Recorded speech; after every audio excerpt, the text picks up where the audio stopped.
Let's see this question. The question is, in the question two statements are given as statement 1 and 2.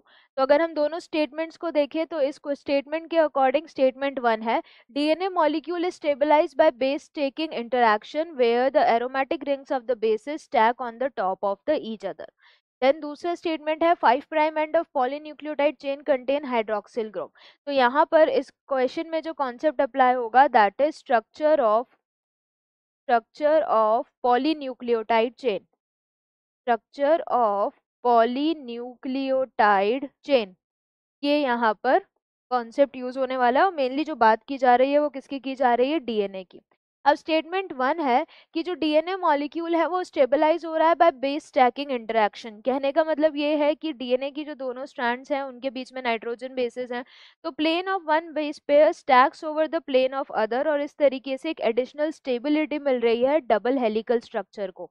तो ये additional stability आई क्यों? क्योंकि base stacking interaction हुआ जिसमें जो nitrogen base की एरोमेटिक रिंग्स थी वो स्टैक हो रही है ओवर ईच अदर। तो ये बिल्कुल सही है। देन इसके बाद स्टेटमेंट 2, जो 5' एंड है पॉलीन्यूक्लियोटाइड चेन का उसमें हाइड्रोक्सिल ग्रुप होगा क्या? ये गलत हो गया। तो 5' एंड होता है उसमें फॉस्फेट ग्रुप होता है, और जो 3' एंड होगा उसमें हाइड्रोक्सिल यानी OH ग्रुप प्रेजेंट होगा। तो पॉलीन्यूक्लियोटाइड चेन में जो 5' एंड है that is not hydroxyl phosphate group, तो ये गलत हो गया। तो statement 1 is correct but statement 2 is incorrect. तो करेक्ट आंसर यहाँ पर क्या हो जाएगा? ऑप्शन